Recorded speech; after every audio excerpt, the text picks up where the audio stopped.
and they can hear you. All right. Well, good evening, everyone. I'm so pleased to be here to present to you on the Certified in Public Health credential. So thank you, Professor Mills, for inviting us. Tonight we'll be discussing the Certified in Public Health and how it's populating the public health workforce right now, and why it's important for you to sit for the CPH exam and successfully pass the CPH exam to be recognized in the field and to build your resume as well as invest in your career. So you want to prove that you've met and can maintain a national standard by taking the CPH exam. My name is Kate Brundage. I'm the Certification Program Manager for MBPHE, and again, we're in DC. I'm going to send Professor Mills the candidate handbook along with the content outline and the CPH flyer that will have the study materials for you, and he can disseminate that to you. And if you have any questions, you can go ahead and email us at info@mbphe.org. I'll also send this presentation over to you guys as a YouTube and also as a the PDF. So I'm just going to skip the table of contents for time's sake, and we'll get right into it. So what is the CPH credential? The CPH credential is the only credential in public health that proves mastery of key public health sciences, both core and cross-cutting. And it also demonstrates your commitment to the field through continuing education focused on emerging and established public health issues. The CPH exam acts as a standard benchmark to measure an individual's grasp of contemporary public health topics. The recertification process elevates public health professionals to be on par with other health professions, maintenance of their licenses, credentials, and certifications. And we also have a code of ethics that all CPH professionals must agree to uphold and assure that essential services are delivered based on evidence and equity. So the CPH is not just an exam, it's a credential, which means it has a governing board of directors, it has eligibility requirements, an entrance exam, and a recertification process every 2 years with a code of ethics that all CPH must agree to adhere to. And how did the CPH come about? We all know who ASPPH is, right? They are the Membership Association for Schools and Programs of Public Health. Then there's APHA, the American Public Health Association, which is the membership association for individuals involved in public health. So some of you may already have a student membership with APHA, and I believe Northern Illinois University is a member of ASPPH. But basically, these two organizations, the U.S. Surgeon General went out with a call to the field to form a task force to credential public health workers in 1980. And the task force reached out to stakeholders in the credentialing process, and the group evolved into the Steering Committee on Public Health Workforce Credentialing in 1999. And then ASPPH's executive committee approved developing an independent board of public health to issue examinations and provide those who passed the CPH exam with a public health credential in 2002. And then the MBPHE was created in 2005, and the first CPH exam was administered both internationally and nationally in 2008, with 500 qualifying professionals being awarded the credential. So the legal status is that the MBPHE is a 501c6 nonprofit organization. There is no license currently to work in public health, but this is a voluntary certification exam that you can take to practice in public health. And while it's not a license, some schools and programs are requiring you to sit for the CPH exam and pass the exam before they'll award you with your MPH. And then others, employers, are now putting a preference or a requirement for the CPH in order to work in public health. So the CPH Code of Ethics, every CPH professional will sign the Code of Ethics every time they recertify, which is every 2 years. And these are what the Code of Ethics, these are our Code of Ethics. Place the safety and health of public above all other interests, demonstrate integrity, honesty, and fairness in all activities, and strive for excellence in all matters of ethical conduct. Undertake work utilizing skills that ensure competent performance. Act truthfully and speak in good faith in an objective manner based on knowledge of facts and competence of subject matter.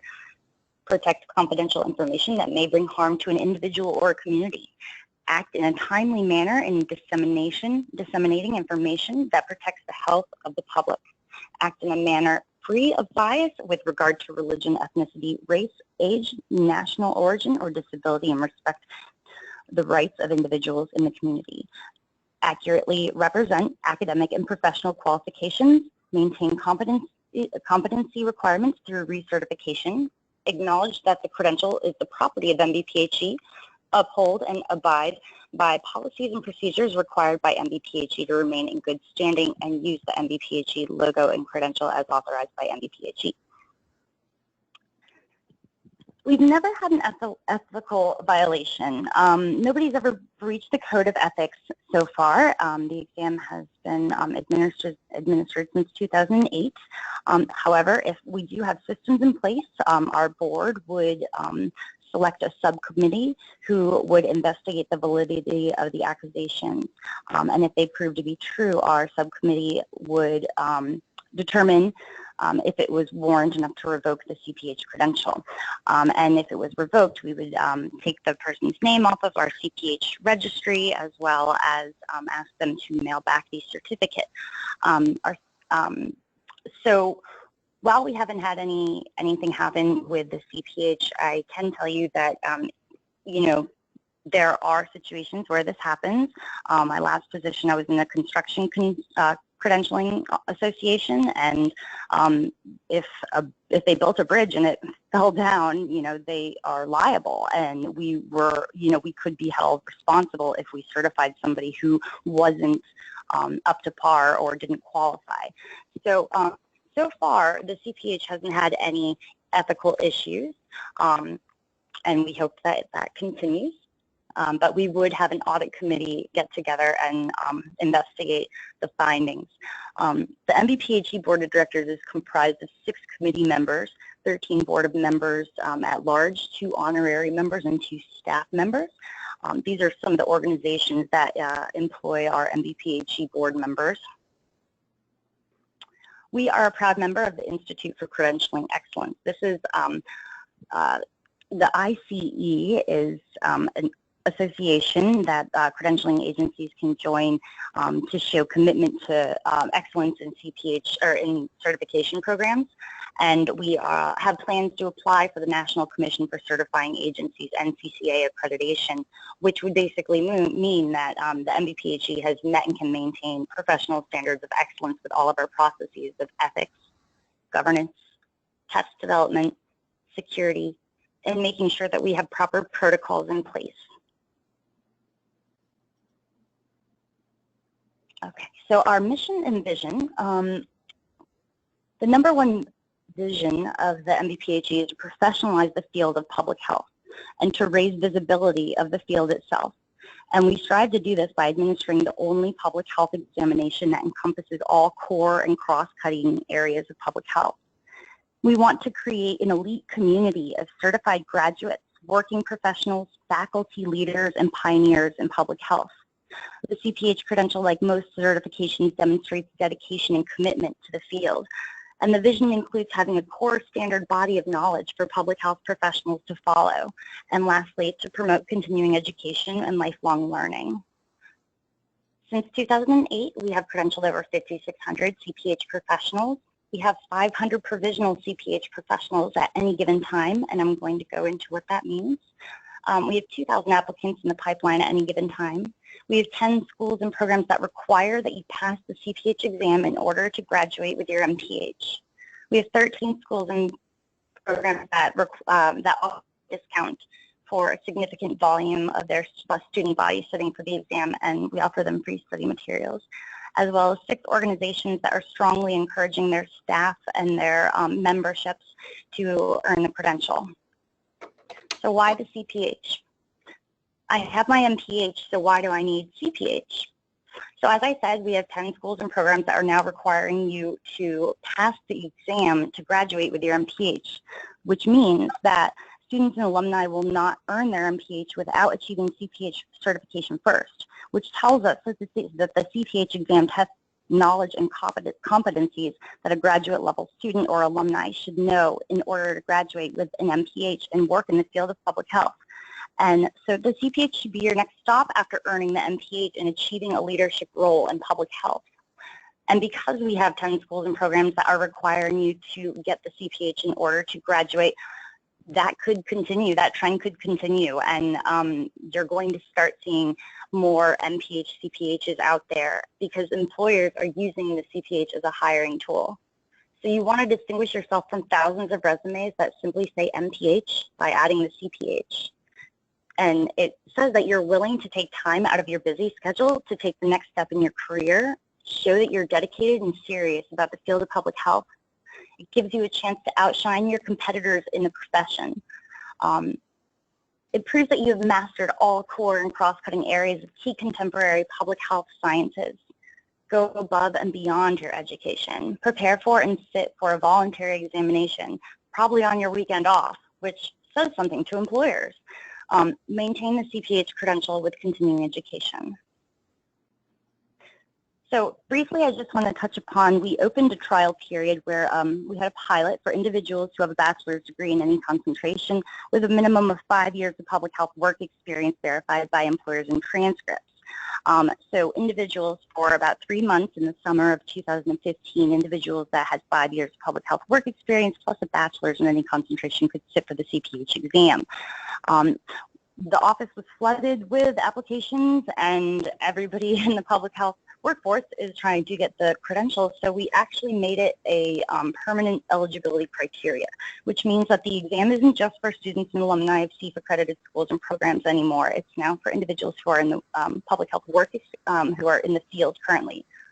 So what does that mean for you? Since opening our eligibility to individuals who are already in the public health workforce, the CPH is populating the public health workforce, and more employers are acknowledging the credential and offering to pay or pay for the exam fee or reimburse you for recertification fees.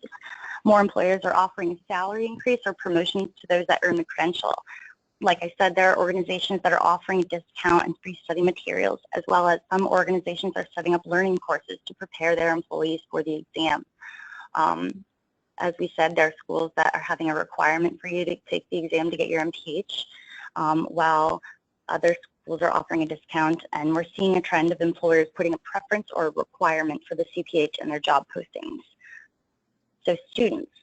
Some students are required to earn the CPH to graduate with their MPH. So when you graduate and enter the public health workforce, you're going to see your peers and or competitors with the MPH and the CPH behind their name because they were required to get it. So don't get left behind. You want to earn the credential, whether your school or program extends a discount or requires the examination, you should still sit for the CPH exam while you're in school, while it's fresh in your mind, because you're at a disadvantage against your MPH, CPH peers if you don't. Who accepts the CPH? Why do employers care about the CPH? This is one of our members from one of the health departments, and she says that as a public health administrator in both local and state health departments, I was often responsible for hiring decisions. I found a great deal of variability in the form and content of graduate degrees in public health. The CPH credential recognizable by employers provides assurance that an applicant possesses a solid knowledge base in core public health content areas routinely used in practice in health departments. So ASPPH has a website called Public Health Jobs. So if you go to publichealthjobs.org, this is a website that is specifically for public health jobs only. So we're starting to see that employers are putting a preference for the CPH or a requirement in the CPH to work for them. And so this is a snapshot of the organizations that are currently requiring you or preferring you to have the CPH to work for them. And again, this webinar will be sent to you. So the CPH process, so you determine your eligibility, and then you take a 200-question exam with 12 domain areas, and then after you're certified, there's a recertification process with the Code of Ethics. So all graduates of CPH accredited schools and programs of public health are eligible to sit for the exam, and Northern Illinois University is CPH accredited. So graduate students who have completed or are enrolled in the coursework of biostatistics, epidemiology, environmental health, health policy and management, and behavioral sciences are eligible to sit for the CPH exam. We have work experience, and then just to mention, if you sit for the exam as an alumni and you pass, you're automatically certified. You're an active CPH. If you're a student and you sit for the exam and you pass, you're provisionally certified. So you're not going to be an active CPH until you graduate, and you don't have to do anything after you pass the exam. The representative at your school will log in and key in your graduation date. They know what to do, and then so you'll get certified, which means you'll get the username and password to the research portal to track your credits. You'll get a virtual certificate. You'll be able to put the CPH on your business cards, social media platforms.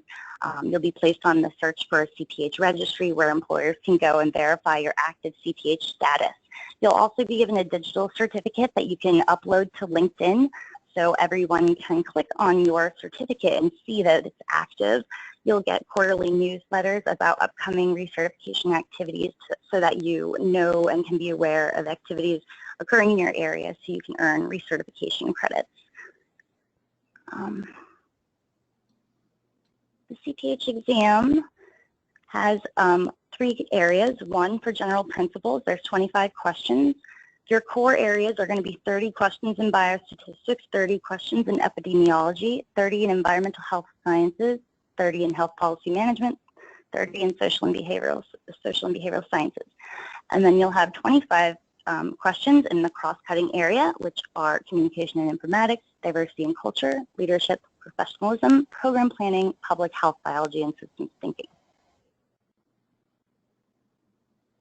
You have 4 hours to sit for the exam. It's 200 questions. You are not allowed to use calculator or scratch paper. However, I've been told that the biostatistics questions are just recognizing formulas rather than doing math. The CPH exam is offered all year round. Starting May 15th, you can sit for the exam anytime you want, Monday through Sunday, as long as the testing facility is open. And so you would just register for the exam. Your school would verify that you were a student, and you would schedule your exam at the testing location. Then on that day, drive to that testing location, sit for the exam, and then your scores will be printed out for you so you know whether you passed that day. So you would want to go to our testing vendor's website to create an account. Then your school will verify that you're a student or an alumni, and then you'll pay online and schedule your exam. The first time you need to reschedule is free. If you need to reschedule after that, it's $125. You have 2 years of eligibility from the time that you start your application. And PSI is our testing vendor, so that would be the phone number you would need to call if you need to reschedule or schedule at all or deferrals. You can retake the exam as many times as you'd like. There's no limit on how often you can test. And the study materials that we offer, you can find on our website. They're all free to you except for the ASPPH CPH study guide. The study guide is $39.99, and if you purchase that, you'll have an online interactive way to study all the core areas and cross-cutting areas and definitions, terminology, overviews, resources, that sort of thing. The CPH content outline is your map to the exam. It's free to you online. You just want to go and print that off. And actually, I'm going to send that over to Professor Mills after this presentation. So you'll have the content outline and you'll have the handbook. The sample questions and the practice exams are online, and we have 3-hour-long webinars on each of the core areas so you can study. We also do a 2-day learning course every year at APHA's annual meeting. And this year it'll be Saturday, November 4th and through Sunday, November 5th. And then if you wanted, you could sit for the exam on the 3rd day at the conference.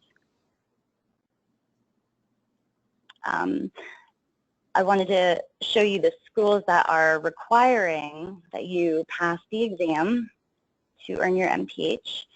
These are the schools.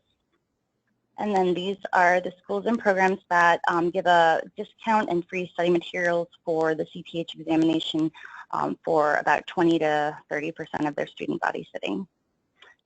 And then these are the organizations that, if you belong to these organizations, you will get a discount on the exam and free study materials as well. And like I said, the only study material that costs is the ASPPH CPH study guide, and it's $39.99. And all these organizations want their membership or their personnel to get certified with the CPH. Prices and discounts. So the standard fee for the exam is $385. Like I said, there are some schools and programs that are giving a discount for significant volume, which is $315. So if you have a student membership with APHA, you could sit for the exam for $315 with free study materials. And I'm not sure, but I think the student membership with APHA would be cheap. But you could look into that. That might be a way to get a discount on the exam. And then lastly, the schools that require the exam, they get a discount of $250. Do we still have time for recertification? This is pretty much it. You can talk about recertification. Okay. So every 2 years, you would recertify with 50 CPH recertification credits. So that breaks down to 25 credits per year. And if you think about it, let's say you join APHA and you go to their annual meeting. Their annual meeting is like 4 days, and you get 8 hours or 8 credits per day. So, you know, if you went to APHA twice, there you go, boom, you're done. You can recertify. But there's tons of activities you can do in public health to obtain CE credits for recertification. So don't be scared by the 50 because, you know, there's a lot you can do. And then you would have your own portal where you would track your credits. You don't have to upload any documents at this point, but at this point, all you would do is just log in and key in that you attended, you know, public health courses, went to a conference, you were faculty or a volunteer, or you sat on a board or a committee, or you wrote questions for the exam or the study guide, or you had a dissertation or a podcast or a webinar, any kind of public health activity that is not part of your job, your employment, you can count for credit. And you're going to have your own portal, which will, you know, you can track your credits. We also have a database where you can find credits that are pre-approved. So while we pre-approve certain organizations to give CE credits for CPH recertification, you can still use organizations that are not pre-approved, as long as the activity relates to public health. That's all we really care about. And within your, so you can find credits and providers. We also have digital badges, which, you know, are visual representations of a skill or achievement. So when an employer goes to the search for a CPH registry and they key in your last name, your name and your MBPHE number and your active status along with your digital badges will show up. So, so that's kind of a cool feature, but we're also implementing digital certificates. Coming June 15th, digital certificates, you'll be able to upload these to your LinkedIn, and employers and peers will be able to view your certificate online with a unique, secure URL. And we'll also have the hard copy available, but this is the search for a CPH registry, where you can see that some people's digital badges are here, and you can print the certificate cover letter. So this is where employers go to verify. We also have merchandise, and we have Facebook and LinkedIn, where you can keep up with recertification opportunities in your area if you, besides the e-blasts that you'll receive. Thank you very much. That's, yeah, does anyone have any questions?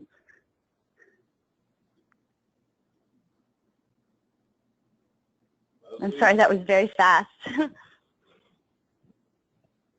a couple of public health people here, and I keep telling everybody my PhD is in public health, so I'm certainly a fan of it. I think with that, if you just want to send me an email with the link and that sort of stuff, that'll be great for the.